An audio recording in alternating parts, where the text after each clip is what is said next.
کیوں اداس پھرتے ہو، راحتیں بلاتی ہے، آؤ اے مسلمانوں، مسجدیں بلاتی ہے۔ بسم اللہ الرحمن الرحیم، الحمد للہ وکفی وسلام علی عبادہ الذین اصطفی، اما بعد۔ اس وقت جن حالات سے امت گزر رہی ہے، ان حالات میں بہت سخت ضرورت ہے اس بات کی کہ امت کا وہ طبقہ جو قرآن سے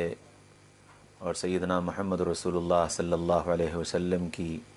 تعلیمات سے دور ہے، اس کو کسی نہ کسی طرح قرآن کی تعلیمات اور سیدنا محمد رسول اللہ صلی اللہ علیہ وسلم کی زندگی کے قریب لایا جائے۔ اور ضرورت اس بات کی ہے کہ قرآن جو کتاب ہدایت بن کر کے آیا ہے، امت کے سامنے قرآن کی صحیح رہبری اور رہنمائی واضح طور پر بیان کی جائے، کیونکہ جتنے بگاڑ دنیا میں آئے یا آ سکتے ہیں، ان تمام بگاڑ کے دور کرنے کا حل اگر موجود ہے تو وہ اللہ کے کلام قرآن پاک کے اندر اور سیدنا محمد رسول اللہ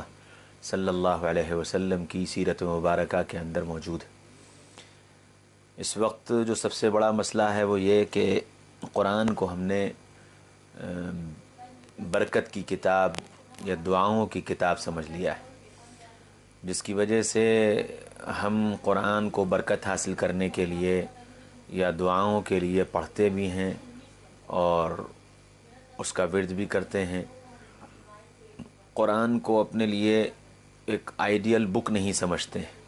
کہ ہماری زندگی کے تمام مراحل میں رہبری قرآن سے ملے گی۔ اگر اس نیت کے ساتھ قرآن کو اٹھایا جائے تو قرآن ہماری ہر پہلو سے اور ہر موقع پر ہماری رہبری کرتا ہے۔ چنانچہ اگر آپ قرآن کو شروع سے دیکھیں تو قرآن پاک نے ہم سے مطالبات کیے ہیں کہ ہم کس طرح کی زندگی دیکھنا چاہتے ہیں، عام انسانوں کی اور مسلمانوں کی، اور خاص طور پر محمد رسول اللہ صلی اللہ علیہ وسلم سے تعلق رکھنے والوں کی جو زندگی قرآن دیکھنا چاہتا ہے، اس میں پہلی چیز ہے یا ایھا الذین آمنوا آمنوا باللہ ورسولہ، کہ ایمان والوں ایمان لاؤ اللہ پر اور اس کے رسول پر۔ گویا ایمان کی پختگی مراد ہے اور ایمان اللہ پر یقین مراد ہے، رسول اللہ صلی اللہ علیہ وسلم کی رسالت پر اعتماد مراد ہے، رسول اللہ صلی اللہ علیہ وسلم کی تعلیمات کا اتباع مراد ہے کہ ایمان والوں ایمان کی تکمیل بغیر اللہ کے تعلق اور بغیر اللہ کی محبت اور بغیر رسول اللہ صلی اللہ علیہ وسلم کی اتباع اور اعتماد کے گویا ایمان مکمل نہیں ہو سکتا ہے۔ اب جس ایمان کے ساتھ آج ہمارا نوجوان یا ہماری آبادی جی رہی ہے، وہ یقینی بات ہے کہ ایمان کے اعتبار سے، اللہ کے تعلق کے اعتبار سے اور رسول اللہ صلی اللہ علیہ وسلم کی تعلیمات کے اعتبار سے ہم بہت دور جا چکے ہیں، اور ایک بڑی غفلت بھری زندگی، خاص طور پر ہمارے نوجوان طبقہ بہت غفلت والی زندگی گزار رہا ہے، اور دین کو مخصوص کر دیا ہے کچھ اعمال کے ساتھ، اور دین کو مخصوص کر دیا ہے کچھ ایام کے ساتھ۔ رمضان آتے ہیں تو سب کے سر پر ٹوپی آ جاتی ہے، رمضان آتے ہیں تو مسجدیں بھر جاتی ہیں، رمضان آتے ہیں تو قرآن ہاتھ میں آ جاتا ہے، عید اور بقرعید کا موقع آتا ہے تو ہم مسلمان نظر آتے ہیں، جمعے کی نماز آتی ہے تو ہم مسلمان نظر آتے ہیں، باقی ایام میں ہم بالکل ہمارا عام طور پر جو طبقہ ہے نوجوانوں کا، اور چاہے وہ لڑکوں کا ہو چاہے وہ لڑکیوں کا ہو، دینی اعتبار سے بالکل غفلت بھری زندگی ہے جو بڑی نقصان دہ ہے، اور اسی غفلت کا نتیجہ ہے کہ باطل اپنی پوری طاقت کے ساتھ اس وقت نوجوانوں پر اور خاص طور پر لڑکوں اور لڑکیوں پر ایسے حربے اور ایسی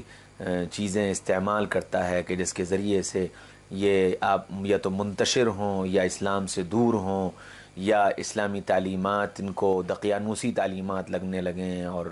اس سے وہ بیزار ہو جائیں، اس سے وہ دور ہو جائیں۔ ایسی شکلیں جو ہیں وہ مستقل باطل کی طرف سے اختیار کی جا رہی ہیں، اور باطل کو جو کامیابی مل رہی ہے ان چیزوں میں، اس کی ایک بڑی وجہ یہ ہے کہ ہماری آنے والی جو نسل ہے، یہ جو موجودہ نسل ہے، یہ قرآن سے، قرآن کی تعلیمات سے اور اپنے مشائخ سے اور اپنے علماء سے کٹ چکی، جبکہ یہ بات خوب اچھی طرح ذہن میں رکھنی چاہیے کہ اللہ تعالیٰ نے سیدنا محمد رسول اللہ صلی اللہ علیہ وسلم کے بعد امت کی قیادت اور امت کی رہبری اور رہنمائی کے لیے ایک جماعت کو منتخب کیا ہے، جو علماء کی جماعت ہے، جو امت کی رہبری کرے گی، امت کی رہنمائی کرے گی۔ اور جب تک ہماری یہ موجودہ نسل اور آنے والی نسل اس کا تعلق اہل اللہ سے اور اہل علم سے اور اہل قرآن سے اور قرآن سے اور رسول اللہ صلی اللہ علیہ وسلم سے اور آپ کی تعلیمات سے جب تک ان کا تعلق نہیں ہوگا، یہ ان کی زندگیوں کے اندر ایمان کا محفوظ رہنا اور اللہ کے تعلق کا قائم ہونا اور رسول اللہ صلی اللہ علیہ وسلم سے محبت کا قائم ہونا، یہ ایک بہت مشکل مرحلہ ہے۔ اس لیے اس وقت ضرورت اس بات کی ہے کہ ہر علاقے میں، ہر جگہ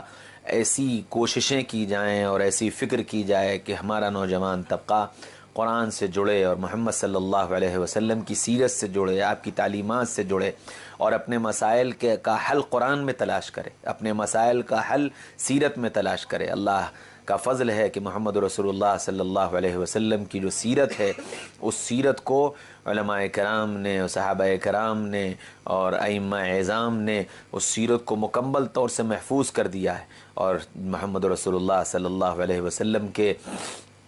جو سینکڑوں معجزات ہیں، ان معجزات میں سے ایک معجزہ یہ بھی ہے کہ اللہ تعالیٰ نے آپ صلی اللہ علیہ وسلم کو جو مختصر سی زندگی دی تھی، اس زندگی میں آپ کی تعلیمات اور آپ کے سامنے آنے والے حالات اور ان حالات پر آپ کی طرف سے دیے جانے والی ہدایات وہ اتنی جامع اور مکمل ہیں کہ اگر آئندہ 23 لاکھ سالوں میں بھی امت پر یا کسی علاقے پر یا کسی قوم پر کوئی حالات آئیں اور ان حالات کو اگر وہ سیرت کی روشنی میں حل کرنا چاہے اور قرآن کی روشنی میں حل کرنا چاہے، تو انشاءاللہ اس کو اپنے ان مسائل کا حل قرآن کے ذریعے سے اور محمد رسول اللہ صلی اللہ علیہ وسلم کی سیرت کے ذریعے سے ان کو وہ حل مل جائے گا۔ باطل نے جو سب سے پہلی کوشش کی تھی وہ اس بات کی کوشش کی تھی کہ مسلمانوں کی آنے والی نسلوں کو ان کے دین سے دور کرنے کی تدبیریں اختیار کی جائیں۔ ان میں ایک پہلی تدبیر یہ تھی کہ چونکہ ہمارے ملک ہندوستان کے اندر اور ہمارے پڑوس کے ممالک کے اندر دین کا بڑا سرمایہ اردو زبان کے اندر محفوظ ہے، تو پہلی کوشش یہ ہوئی کہ آنے والی نسل کو اردو سے دور کر دیا جائے، اور جب یہ اردو سے کٹ جائیں گے اور اردو ان کو یہ نہ جانیں گے، یہ نہ پڑھ پائیں گے، تو یہ اپنے دینی مواد سے غافل ہو جائیں گے۔ اور پھر اس کے بعد دوسرا حربہ جو استعمال کیا گیا وہ یہ کہ اردو کی کتابوں کا ہندی میں ترجمہ کیا گیا، اور پھر اس ترجمے میں من گڑھنت ترجمے کیے گئے اور اپنی مرضی کے مطابق ترجمے کیے گئے، تاریخ کی کتابوں کے ترجمے کیے گئے، اس میں من گڑھنت کہانیاں لکھی گئیں، جس کے نتیجے میں اب وہ ہندی پڑھنے والا جب وہ ہندی میں تاریخ پڑھتا ہے اور ہندی میں ہمارے اردو کی کتابوں کے ترجمے پڑھتا ہے تو وہ کچھ کا کچھ سمجھتا ہے اور پھر اس کا ذہن خراب ہوتا ہے۔ تو پہلی کوشش یہ ہوئی، اور جس کا اثرات یہ ہوئے کہ اس وقت امت کا تقریباً 90% طبقہ اور خاص طور سے ہماری نئی نسل 90% اردو زبان سے ناواقف ہے، وہ اردو پڑھنا نہیں جانتے ہیں، اردو لکھنا نہیں جانتے ہیں۔ اور یاد رکھیں مولانا ابوالکلام آزاد نے یہ بات کہی تھی کہ جس قوم کو مارنا ہو، ختم کرنا ہو، اور جس تہذیب کو ختم کرنا ہو، اس قوم سے اور اس قوم سے اس کی زبان چھین لو، اس کی تہذیب خود بخود ختم ہو جائے گی۔ آج ایک بڑا المیہ یہ ہے کہ ہماری قوم میں سے اور ہماری امت، ہمارے نوجوانوں میں سے اردو زبان کو چھین لیا گیا، اور جس کے نتیجے میں اسلامی تہذیب زندگیوں سے نکل گئی ہے اور اسلامی تہذیب معاشرے سے مٹتی چلی جا رہی ہے۔ اور جب اسلامی تہذیب ہٹی تو اس کی جگہ مغربی تہذیب نے لے لی اور مغرب حاوی ہوتا چلا گیا اور مغرب نے اپنے پاؤں پسار دیے، جس کے نتیجے میں لوگ مغرب سے متاثر ہوتے چلے گئے اور مغرب کی طرف بڑھنے کو اپنی کامیابی سمجھنے لگے۔ حالانکہ یہ بات بہت آسانی سے سمجھ میں آ جانے والی بات ہے کہ اللہ تعالیٰ نے سورج کو ایک روشن سیارہ بنایا ہے، جو جس وقت صبح سورج نکلتا ہے اس کی پہلی کرن سے روشنی پھیلنا شروع ہوتی ہے اور چاروں طرف وہ اپنی روشنی پھیلاتا ہے اور پورا عالم روشن ہو جاتا ہے، منور ہو جاتا ہے۔ لیکن شام ہوتے ہوتے جب وہ مغرب میں پہنچتا ہے تو سورج جیسا روشن سیارہ بھی جو ہے وہ بے نور ہو جاتا ہے۔ اور اگر یوں کہا جائے کہ وہ مغرب میں جاتے جاتے پوری قوم کو، پوری انسانیت کو اعلان کر کے ایک آواز دیتا ہے کہ دیکھو مغرب کی طرف نہ آنا، یہاں اندھیرا ہی اندھیرا ہے، اور ایسا اندھیرا ہے کہ مجھ جیسا روشن سیارہ بھی یہاں آ کر بے نور ہو گیا ہے۔ تو تم اگر یہ سمجھتے ہو کہ مغرب کی طرف آ کر اور مغرب کی اتباع کر کے اور مغرب کے پیچھے چل کر اور یورپ کے پیچھے چل کر تمہاری زندگی میں روشنیاں آ جائیں گی اور کامیابیاں آ جائیں گی، تو یہ بالکل تمہاری غلط فہمی ہے، بھول ہے۔ جب سورج جیسا سیارہ بے نور ہو سکتا ہے تو پھر تمہاری زندگیاں اس مغرب کی طرف بھاگ کر اور دوڑ کر جانے کے نتیجے میں کسی بھی حال میں کامیاب نہیں ہو سکتی اور نورانی نہیں بن سکتی۔ اللہ تعالیٰ نے نورانیت جو رکھی ہے وہ قرآن کے اندر اور محمد رسول اللہ صلی اللہ علیہ وسلم کی سیرت کے اندر رکھی ہے۔ اس وجہ سے اس کی پوری کوشش ہونی چاہیے کہ کسی طرح سے ہماری یہ نسل اور آئندہ آنے والی نسلیں قرآن سے جڑیں اور قرآنی تعلیمات سے جڑیں اور سیرت سے جڑیں، محمد رسول اللہ صلی اللہ علیہ وسلم کی زندگی سے سبق حاصل کریں اور اپنی زندگی کو اس طرز پر گزارنے کا عزم کریں۔ الحمدللہ یہاں آ کر معلوم ہوا کہ القرآن انسٹیٹیوٹ اس سلسلے میں ایک محنت کر رہا ہے اور بہت امید افزا خبریں سننے کو ملی ہیں اور بہت اچھے نتائج سامنے آئے ہیں۔ اللہ کرے کہ یہ القرآن کی کاوشیں اور مزید ترقی کریں اور ان کے ذریعے سے ساری دنیا کے اندر قرآنی تعلیمات عام ہوں اور قرآن کا پیغام عام ہو اور لوگ اپنی زندگیوں کو قرآن کے مطابق گزارنے کی فکر کریں اور کوشش کریں۔ اس سلسلے میں سب کو مل جل کر اس کی پوری کوشش کرنی چاہیے کہ جو بھی شکل جہاں بھی جس علاقے میں جو انجام دی جا رہی ہے، مدارس کے ذریعے سے یا مکاتب کے ذریعے سے یا دعوت و تبلیغ کے ذریعے سے یا خانقاہوں کے ذریعے سے یا مختلف تنظیموں کے ذریعے سے، جہاں جو محنت کی جا رہی ہے قرآن کو عام کرنے کی اور اس کی تعلیمات کو عام کرنے کی، ہم ان سب کے معاون بنیں، مقابل نہ بنیں، ہم ان سب کے مددگار بنیں، ان میں رکاوٹیں ڈالنے والے نہ بنیں۔ یہ ہماری ذمہ داری ہے اور پوری امت کے اس وقت کی نسل جو تیار ہو رہی ہے، یہ نسل ڈاکٹر بنے، انجینئر بنے، پروفیسر بنے، سائنٹسٹ بنے،